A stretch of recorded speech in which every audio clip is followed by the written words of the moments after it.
Kardeşler, ilk önce Allah'tan korkmağı tövsiye ederim. Bu Rabbimizin hem bize hem bizden evvelki nesillere ettiği bir nesihatidir. Tövsiyesidir. Biz sizden evvelki ehli kitaba tövsiye ettiğimiz gibi size de Allah'tan korkmağı tövsiye ederim. Ve Allah'tan korkmak emirlerini yerine getirmeydi. Allah'tan korkmak qadağan ettiklerinden çekinmeydi. Allah'tan korkmak Allah'a yakınlaşmaktır. Onun sevgisini, razı kaldığı meselelerde ona tabi olup o sevgini kazanmaktır. Ve cem edip Allah Teala bizim için xeyrin hamısını bir ayədə öz kitabında buyurur ki: İnna Allaha ya'muru bil adli vel ihsani ve ita'i bil qurba ve yenha anil fahşai vel munkeri vel baghi ya'idukum la'allakum tezekkerun. Həqiqətən Allah ədalətli olmağı, yaxşılıq etməyi, qohumlara haqqını verməyi əmr edir. İğrənc işlər görməyi, yəni pozğunluğu, pis əməl törətməyi və azğınlıq etməyə qadağan edir. O sizə öyüd, nəsihət verir ki, bəlkə düşünüb ibrət alasınız. Ona görə bilin ki, Allah qorxusu ədalətli olmağın ətrafında dövridir. Və ədalətli olmaq hər bir məsələdə vacibdir. Ədalətli olmalısan Allahın haqqında, Allahın haqlarında. Ədalətli olmalısan bəndələrin haqlarında. Ona görə fikir ver, düşün ki, bu ayət cəm edib sənin üçün hər bir əmr olunanı və qadağan edib sənin üçün hər bir şəri və hər bir pisliyi, hansı ki çəkinməlisən ondan. Ədalətli olmağı əmr edib. Çünki yer, göy ədalətin üzərində ayaqda durur. Ədalətlə işlər düzəlir, məsləhətlər həyata keçir. Mövcud olanların mövcudluğu ona bağlıdır. Və ən böyük ədalət Allah Taala'nın ubudiyyətidir. Ubudiyyətidir, tohididir.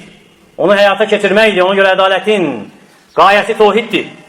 Və ən əzəmətli zülm Allah'a şərik qoşmaqdır. Allah'tan qeyrisini ona şərik tutmaqdır. Onun bənzərini axtarmaqdır. Ədaləti başqasında axtarmaqdır. Və ən böyük fəsaddır şirk. Ona görə də əgər Allah Taala xəlq edibsə səni, ruzu verirsə sənə,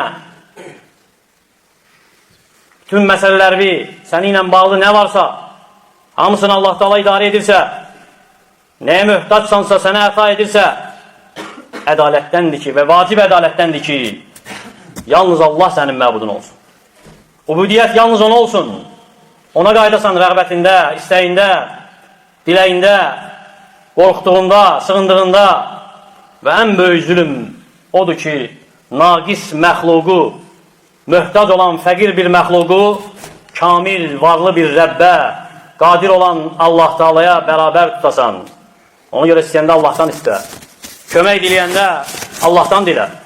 Və ədalətdən namaz qılmaq. Namaz qılmaq ədalətdəndir. Zəkat vermək ədalətdəndir. İslam dininin əhkamlarını ayaqda tutmaq ədalətdəndir. Valideynin haqqını vermək ədalətdəndir.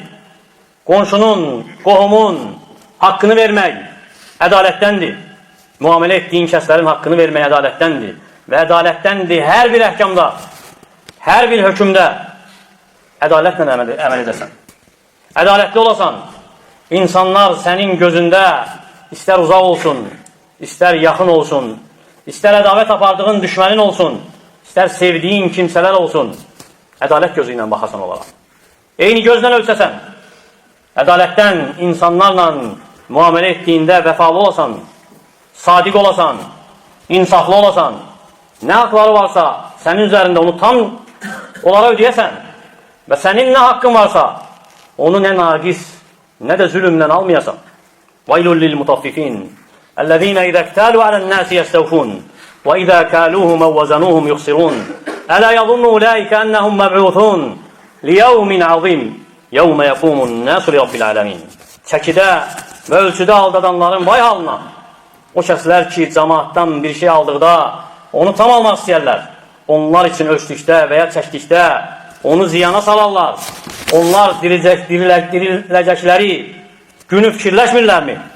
O əzəmətli bir gün, o gündəki insanlar aləmlərin Rəbbinin huzurunda duracaqlar. Və burada təkcə tərəzidə çəkmək qəsd olunmur. İnsanlarla ədalətli davranmaq da qəsd olunur.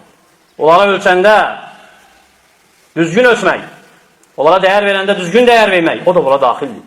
Ona görə ədalətdən həm öz nəfsim üçün, həm yaxınların üçün, həm səndən uzaq olanlara qarşı ədalətli olmağındır.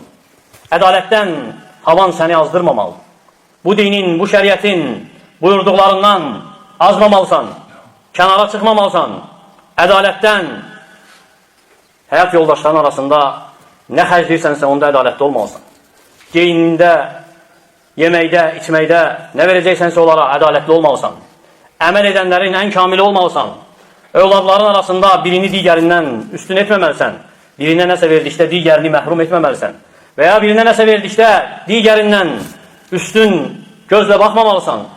Peyğəmbər sallallahu aleyhi və səlləmin hədisi daima gözünün önündə olmalıdır. Kullukum ra'in və kullukum məs'ulun an ra'iyyəti. Hər biriniz başlısınız və hər biriniz öz rəiyyətinizdən məsuliyyət daşıyırsınız. İmam, başçı rəhbər əlinin altında olan insanlardan, rəiyyətindən məsuliyyət daşıyır. Onların idarə edənidir. Kişi əhli beytini idarə edəndir. Öz rəiyyətindən məsuliyyət daşıyır. Qadın ərinin evində məsuliyyət daşıyır. Ərinin evini idarə edəndir. O rəiyyətdən, övladlardan məsuliyyət daşıyır. Eləcə də qul öz ağasının malı üzərində idarə edəndir. Öz rəiyyətindən məsuliyyət daşıyır. Hər biriniz idarə edənsiniz, başlısınız, hər biriniz məsuliyyət daşıyırsınız rəiyyətinizdən. Eləcə də ayə əmr edir bizə yaxşılıq etmək. İnsanlara qarşı yaxşılıq etmək, xaliqə qarşı yaxşılıq etmək. Əmirdir Allah Teala'dan bizə. Ona görə də ubudiyyətdə yaxşılıq etməlisən. Yəni Allahın ibadətində yaxşılıq etməlisən. Allah Teala'nın nəzarətində olduğunu dərk etməklə, ondan qorxaraq, ona ümid edərək, ixlasla ona ibadət etməklə, sözlərində, əməllərində Allahın razılığını qəsd edərək, eləcə də Allahın bəndələrinə qarşı yaxşılıq etməlisən. Onlara nəsihət etməklə, onları öyrətməklə, onlar üçün öz malından, öz şənindən sərf etməklə, həmçinin onların məsləhəti üçün nə varsa onu sərf etməklə, eləcə də onları bağışlamaqla, sənə qarşı pislik edəni bağışlamaqla, sözündə mülayim olmaqla, güləriz olmağınla, insanlarla, gözəl əxlaqla davranmaqla və həmçinin qonşu ilə, qohumla, eləcə də ən yaxın qohumla yaxşı davranmaqla. Çünki Allah Teala yaxın qohumu xüsusilə vurğulayıb bu ayədə. Onun şərəfinə görə, onda olan əzəmətli məsləhətə görə, həmçinin yaxşı davranmalısan əlinin altında olan qullarına qarşı, xidmətçinə qarşı, əlinin altında olan, malın olan heyvanlara qarşı söyməməlisən onları. Bacarmadıqları, taqəti çatmadıqları bir işlə mükəlləf etməməlisən, daşıya bilmədikləri yüklə yükləməməlisən, eləcə də çəkinməlisən zalım israfçı olmaqdan. Ona görə də fikir ver, ayə qadağan edir əmrlə yanaşı, qadağan edir pozğunluğu, hansı ki ən böyük günahdır. Və bu pozğunluq dedikdə, bura böyük günahların hamısı daxildir. Qətl kimi, zina kimi, riba kimi, insanları aldatmaq kimi və digər əzəmətli günahlar, riya kimi, təkəbbürlü kimi, məxluqatı ələ salmaq kimi, onlara yuxarıdan baxmaq kimi, nə pis günahlar varsa hamısı bu ayəyə daxildir. Və qadağan edib ən pis əxlaqları, eləcə də əməlləri, insanın düşdüyü, bəlaya düçar edən havası və xəstəliklər hansı ki insanı azdırır bu haqq yoldan. Eləcə də həddi aşmağı qadağan edir. Məxluqata qarşı həddi aşmağı qadağan edir Allah Teala bizə bu ayədə. Onların istər nəfsində, istər malında, istər namusunda. Çünki həddi aşmaq mütləq öz sahibinə cəzasını qaytaracaq. Və qiyamət günü də qorxunc bir aqibət olacaq onun üçün. Allah Teala sizə ədalətli olmağı, yaxşılıqla əməl etməyi sizə nəsib etsin. Eləcə də müvəffəq etsin. Hər bir xeyrə, hər bir məkirli, hər bir şər, hər bir pozğun işdən bizi və sizi uzaq etsin. Ədavətdən, münkər işlərdən, zinadan, ribadan, riyadan, təkəbbürlükdən bizi uzaq etsin. Allah Teala bizə və sizə bərəkət versin. Ölkəmizi, digər müsəlman ölkələrini xətadan, bəladan qorusun.